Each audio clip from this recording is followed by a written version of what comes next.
Good evening all, and welcome. Tonight we're going to be venturing into the world of the supernatural. Not everything can be explained, and it is those stories that we are delving into tonight. I hope you're ready, because things are gonna get creepy. So get comfortable, and let the darkness take control.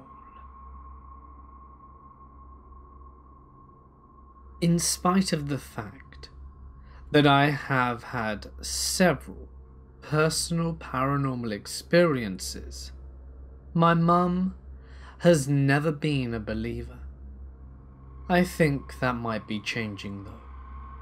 My mum and stepdad stayed in a hotel in Eureka Springs. There was a couple in the very next room to them, and they were fighting all night long. My mum said it would get so bad they would almost call the front desk, when it would just settle down again. They said it was very unnerving listening to the couple fight, with the woman crying and the man yelling. It woke them up several times. The next morning as they left, the door to that room was open, and the room was completely made up, with no personal belongings or anything. They figured that the couple had left earlier that morning, and as they checked out at the front desk, my mum mentioned to the clerk that they had almost called, because the couple in the room had fought so much the night before. You can probably see where this is going, but they were told that no one had stayed in that room. Also, they were told later that a man had murdered his wife in that hotel. Another story. One of my children has always been very sensitive to things. He picks up on the emotions of others very easily and is extremely empathetic. He was 6 years old when we moved into a house that had been built in the 1940s.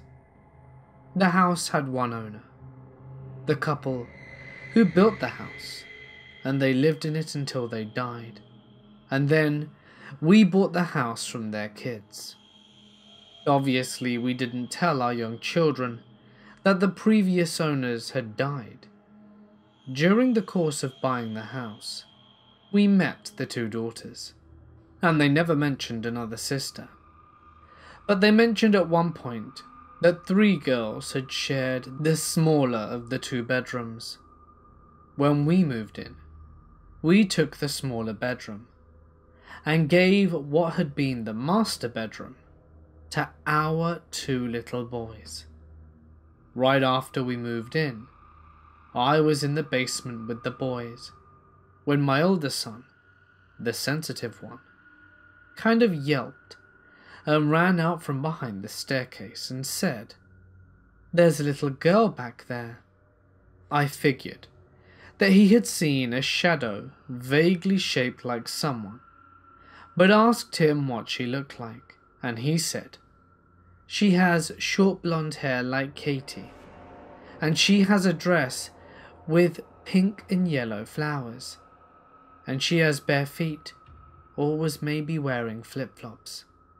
Way too much detail to not actually have seen something. He said, "I looked at her for a long time," and then he paused for about 8 to 10 seconds, and then I looked away, and when I looked back she was gone. He said it was about 8 to 10 seconds, and it doesn't sound like a long time, but it's a good long look when you really time it out. He was freaked out, and I tried to appear calm as we all noped our way back upstairs. The boys wouldn't go back into the basement for the remaining 5 years that we lived there, and insisted we keep the door at the top of the stair closed. Of course, I immediately started thinking about the 3rd daughter that we didn't meet, and no one talked about it. There were also incidences where the lights in the kitchen would randomly go on and off. There seemed to be no pattern. We could be in the kitchen or not, and the light would go off, and then, a while later, come back on. We knew the house had been partially rewired at some point, but were unsure about the kitchen. Concerned about a fire hazard from old wiring, we had an electrician check it out. He said the kitchen had been rewired at some point, but was still pretty old, but he didn't see any problem or hazards. Still, the light turned off and on randomly. We put up with it for a while, but still worried about a fire. And finally, we decided to just rewire the whole light.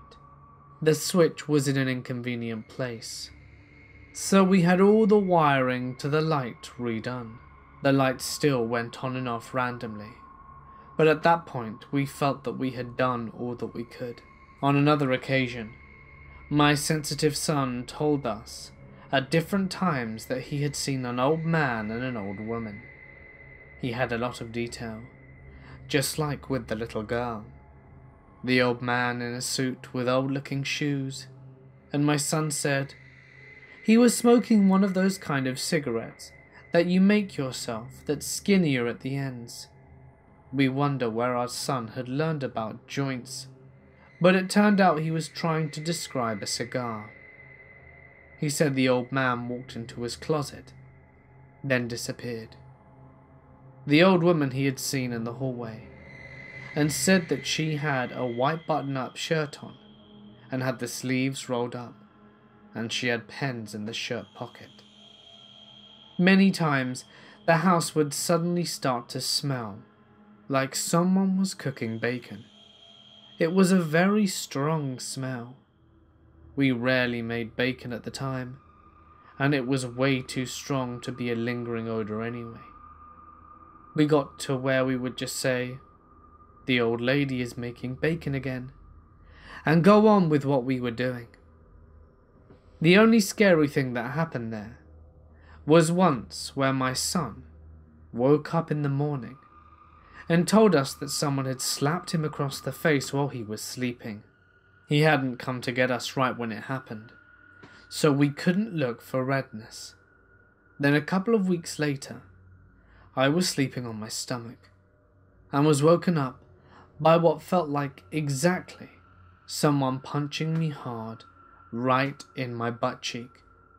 My husband hadn't come to bed yet, so when I found I was alone, I went to find my husband, because I was really scared.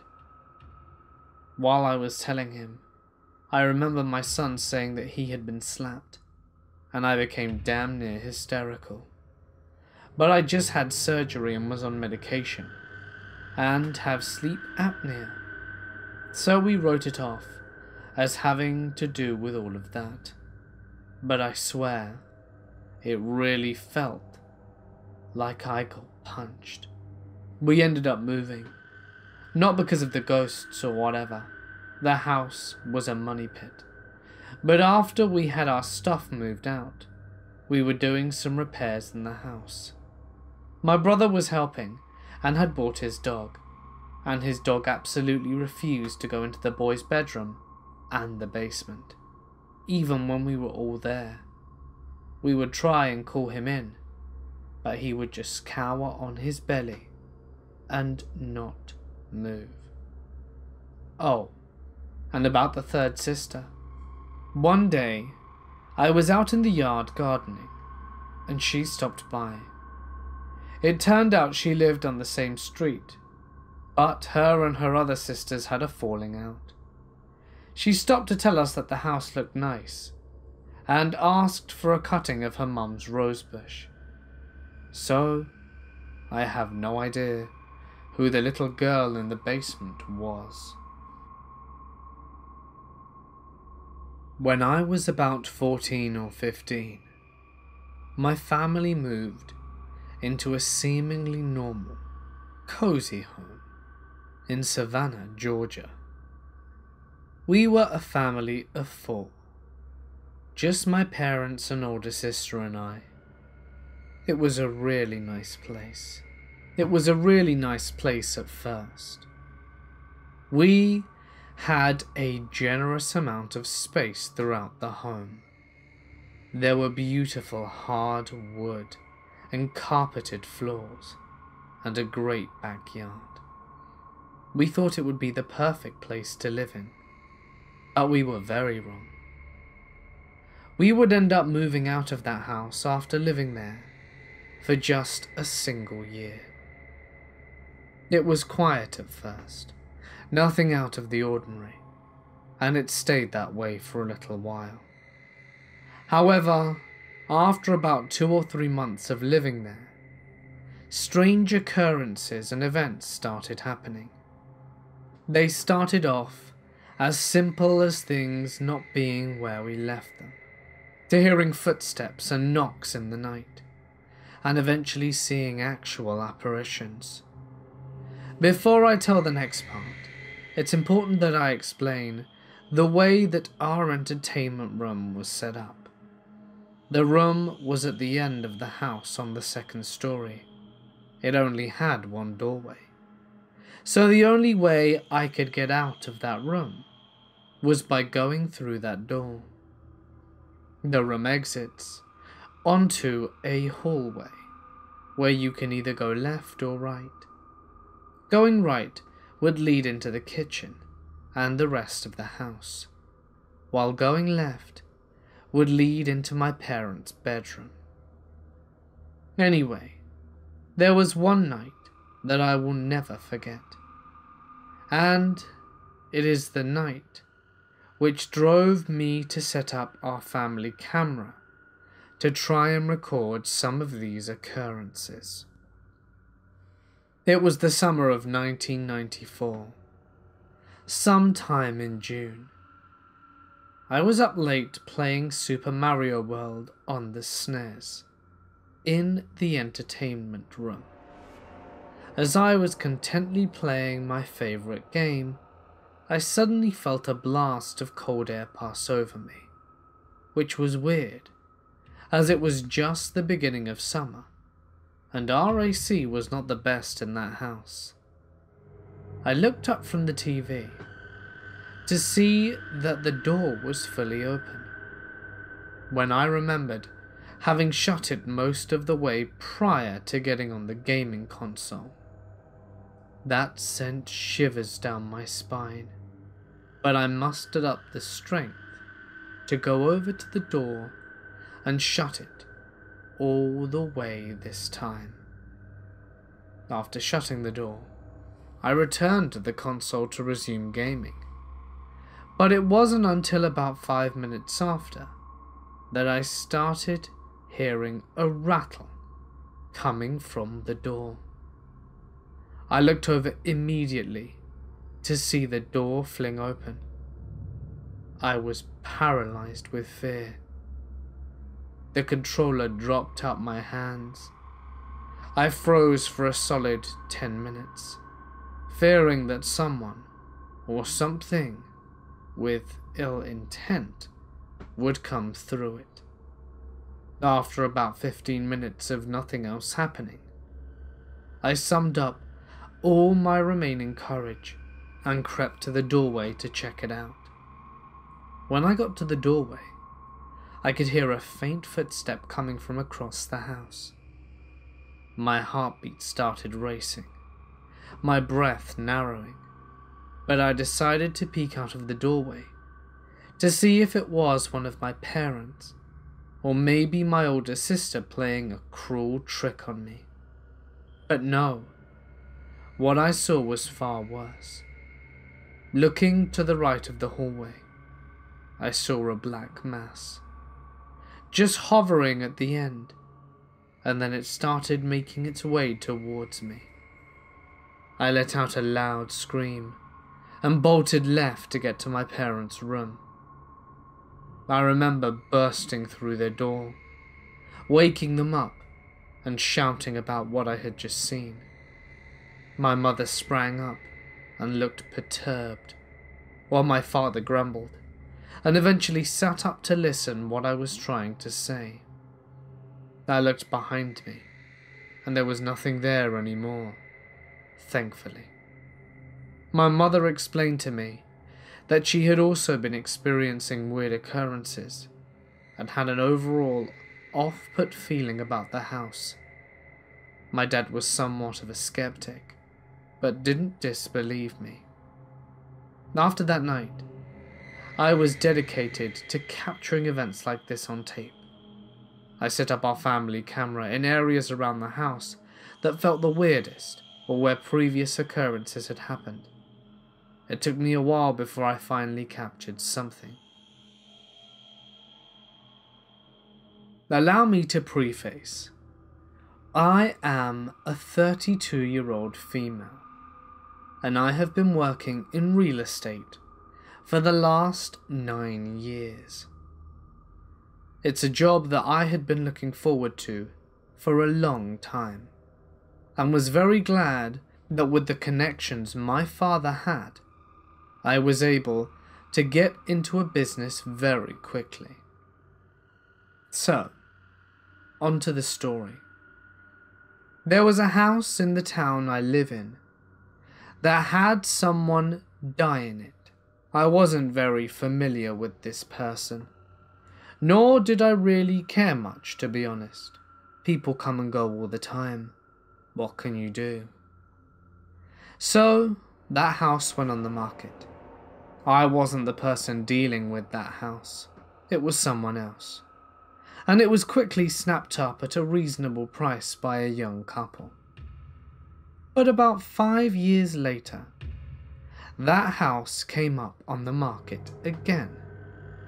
This time round, I was the one who was going to be dealing with it. And I had a few potential calls of people who were interested in buying the home. Now, the home itself was very, very compact, if you can call it that. It was a 1-bedroom, 1 kitchen, 1 bathroom kind of deal.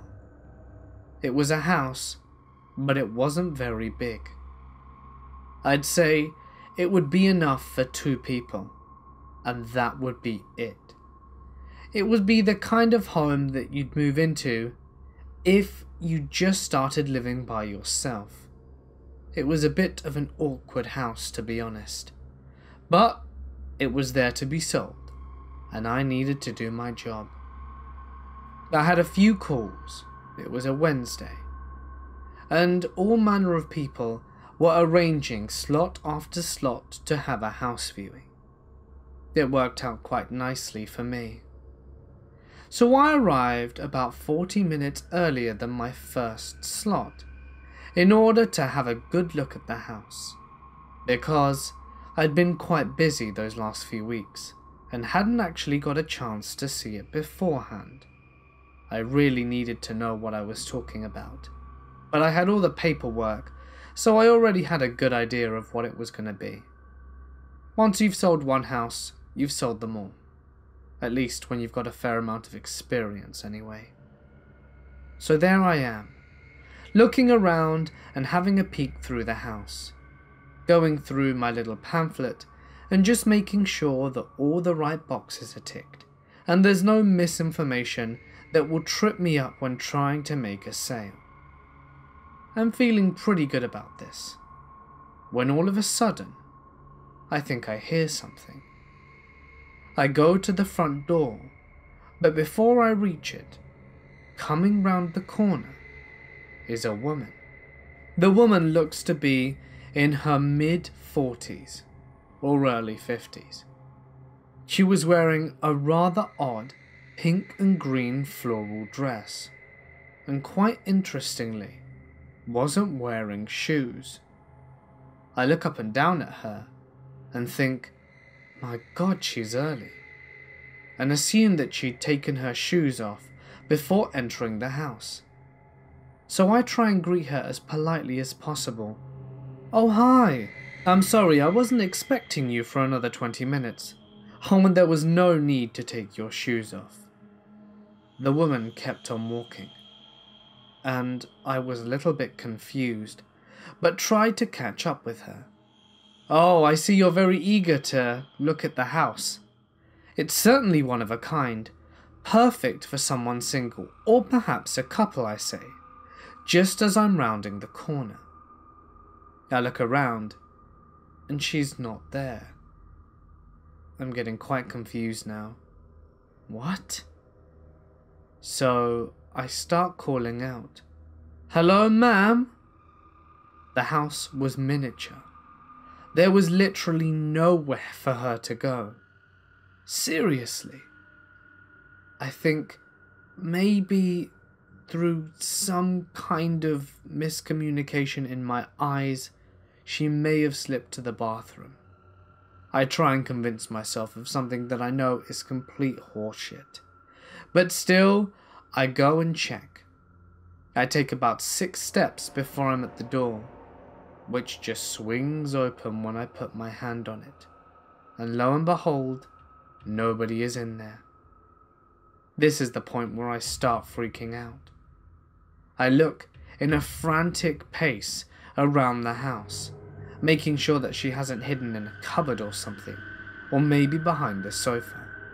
But alas, she isn't here. I look down at my watch and realize that I only have a few minutes left now before my actual clients arrive. I try and regain my composure before their arrival. And when they get there, I think I did my best in trying to convince them that the house was worth getting. But the woman did ask me twice if I was okay. Honestly, I was a bit shaken up at the start, but once I got into the flow of things, I tried to put that in the back of my mind. I managed to get on with the rest of my day just fine, and in the evening was speaking to my boyfriend about what I had seen. He said that his father actually knew someone who knew the person who used to live in that house, as his dad had lived in the town a long time. So he made a few calls, and after about 40 minutes, they managed to find out that the woman who used to live there killed herself. Apparently, she hung herself in her bedroom. What a delightful thought. That really freaked me out. They tried to get a picture of her. The death was a while ago, but not that long ago. And there were some pictures on a mutual friend's Facebook of her and this other lady. Sure enough, it was her. At least I think it was. I never got a good full-on view. It was more only half of her, but the part of her face that I did see looked uncannily familiar. Those little eyes, white skin, and that extremely long blonde hair, just kind of flowing to her sides. It's something I don't think I'll ever be able to forget. My boyfriend believed me, but I didn't want to push it any further and see if other people would believe me too. No one ended up buying the house. Maybe they got weird vibes from it. I don't know. But after about 3 months, I ended up passing that job along to another colleague because I was moved to another branch out of state. I don't really know who she was or why she killed herself. I just hope that her spirit finds peace. Better than being in that small house anyway. My parents divorced in 2008. When I was 15 or so, my mother had gotten with a thing. Yes, thing. That was younger than my oldest brother. This thing was caught up in pills and drinking, so naturally I didn't like him. My mother promptly moved in with him after she cheated and divorced my father. I remember countless nights of loss of sleep, because she would want to drive to his house at 3 a.m. on a school night, or get his beer or drugs to him. But I digress. My mother was practically a whore for this man. She allowed him to abuse her and I in more ways than one. I recall several nights of being chased around with a metal baseball bat, shotguns, knives, and even being locked outside like a dog, and going to school in my pajamas the next day. Why didn't we call the police, you ask? Simple. We lived in the country. He broke our phones or would hide them from us. He was a real asshole. He scared away friends, relatives, and neighbors. I was told that my father wanted nothing to do with me. That's why he never called or visited. Little did I know that he did call and visit, but 14-year-old me was locked up in the closet, and would be locked up in that closet sometimes for an entire weekend, with no food, water, and would have to urinate on myself from just waiting. Now, given all this information, I was quite lonely. I only communicated to my friends at school, and every time I brought up how abusive my stepfather and mother were, the school investigated. Unfortunately for me, they always put on this perfect family picture, invited them to our perfect home. My mother and stepfather acted like a great family from one of those 50s sitcoms. They told me that I shouldn't tell lies on my wonderful parents. I remember one night, after freezing in my room because I wasn't allowed to have heat on as punishment during the winter, I went into the attic after getting my door open. My door was always barricaded to keep me from roaming at night, even if it were to get a drink of water. I tried it once, and had the glass broken in my face that I had just been drinking out of. So why try again? I was freezing, I was shivering, and it had been nearly 0 degrees Fahrenheit at the time. I felt the warmth of the living room where my stepfather had passed out in his chair, and I tiptoed through the dark to the attic door and lowered it. It squeaked and I froze solid. I was scared to death that he would wake up and catch me. I wanted to cry, but I was so cold, and I finally unfolded the stairs and went up. The attic was small but dark, and I turned on the light and was just about to move from the steps when the steps below me folded up and slammed against the attic floor. It scared me, not so much the sound, but the fact that I may be stuck up there as punishment because my stepfather was probably awake.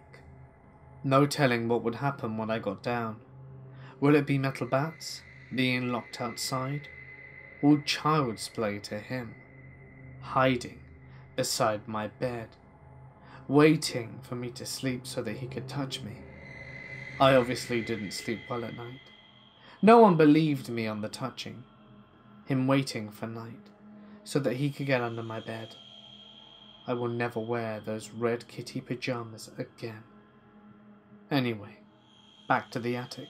I found the heater and was coming back to the steps and was trying to get them unfolded again when I felt what felt like a hair touching my shoulder and cheeks.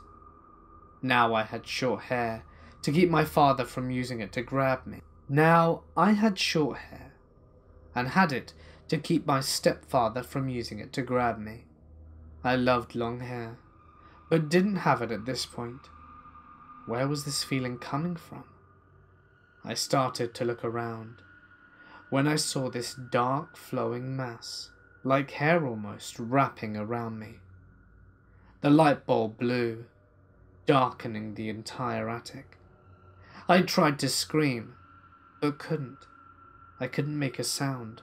The mass wrapped itself around me, and I felt my heat turn into a block of ice in my chest, and my chest felt frozen. I thought I was dying. Is this how it feels when people die?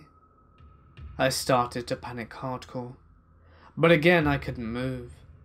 I heard the mass whispering, but it sounded like thousands of people whispering at once, so I couldn't make out a single word.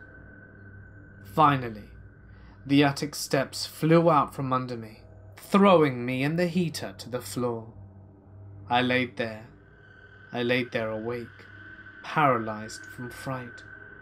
What happened? What was that? My mother came around the corner and scolded me. I just laid there. I still couldn't feel where my heart was, and I couldn't feel any beats, and it still felt like there was ice in my chest. I looked up at her. Her scolding, cursing, and slapping didn't faze me. I went to bed without a blanket and no heater. I thought I was cold before, but it was nothing compared to the cold that I felt from the thing. Now, the story doesn't end there. In the coming days, things frequently started to happen. My music box would play without being opened. The dog even refused to stay inside the house anymore. While opening the blinds while home alone, for once, thank God, I started to open one particular blind when I noticed a figure on the other side. My chest felt frozen again, and everything was going blacker inside as I opened the blind. I quickly closed it and all the others that I had opened and locked myself in the bathroom. I couldn't call the police. My stepdad took my phone with him and my mother, and I was alone. Was someone outside? I heard the screen door rattle, and the whisper of 1,000 people began again. I was scared out of my mind. The light in the bathroom started to dim and get bright over and over. I grabbed an emergency flashlight that we had hiding under the cabinet and got into the tub, pulling the shower curtain closed. I sat there listening, crying, as I heard laughter. The attic stairs slammed, and the doors in various rooms began slamming open and shut. I closed my eyes and prayed. I prayed so hard, and soon the bathroom door began to shake, and the whispers sounded like they were right in my ear at this point. Just as soon as it started, it all stopped. The light stabilized in the bathroom, and the door opened itself. I prayed even more, thinking someone was in the bathroom with me. I heard the front door open and ran out of the bathroom crying. It was my mother. She had finally come home. Of course, she scolded me, saying that I was a child and shouldn't be left alone for anything. I was just happy to not be alone anymore.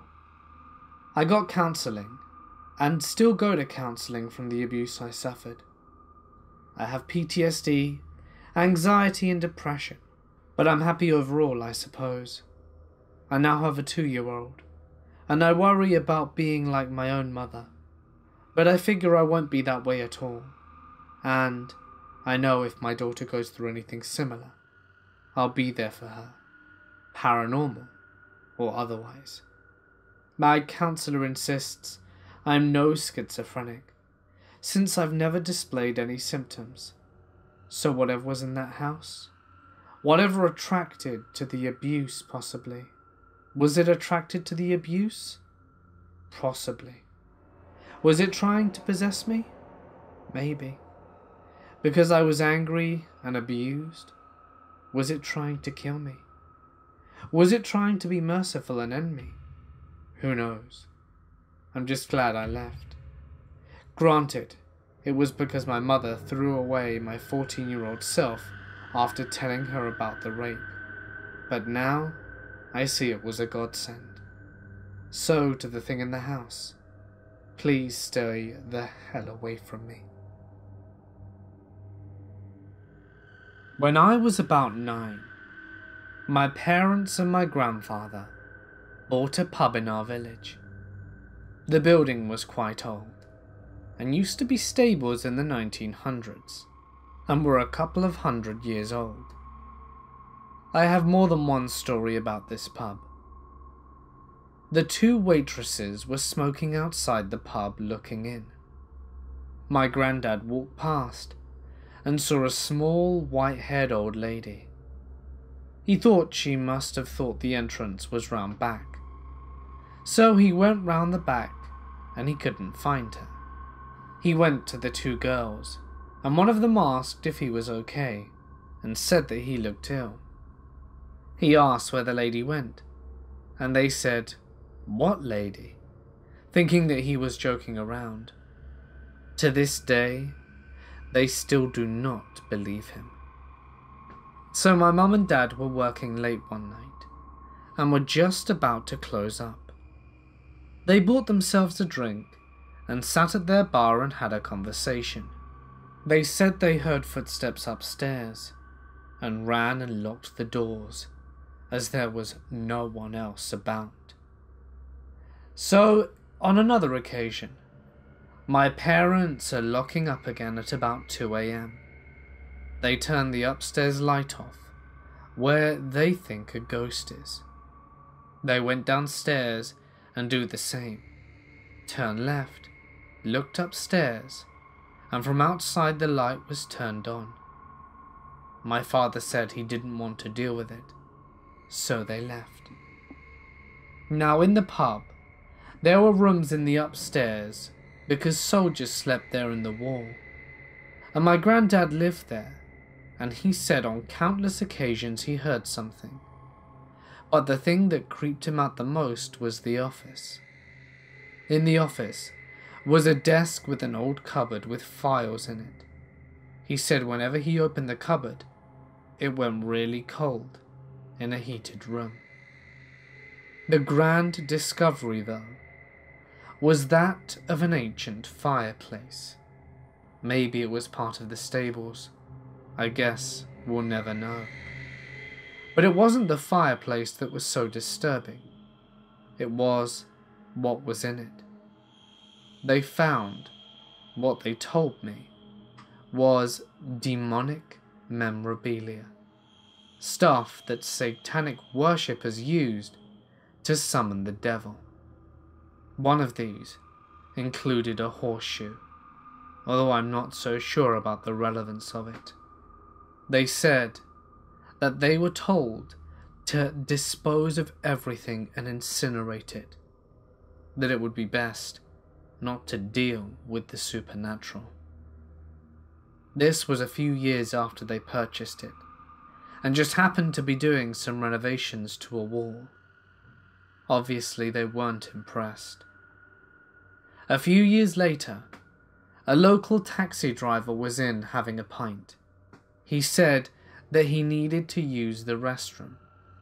On his way there, he passed by a staff-only door, and he said it was slightly ajar. He never told us what he saw, only that he was seeing a strange light coming from that room. He was taken aback and a little bit confused, so he pushed the door open to look inside.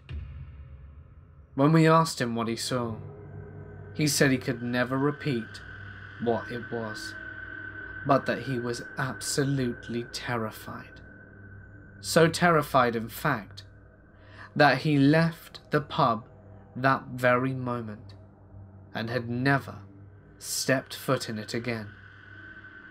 He refuses to tell us to this day what it was that he witnessed, and has never come in again since.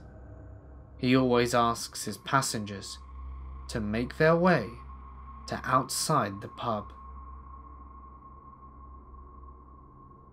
Hey guys, it's Mort here, and thank you so much for listening.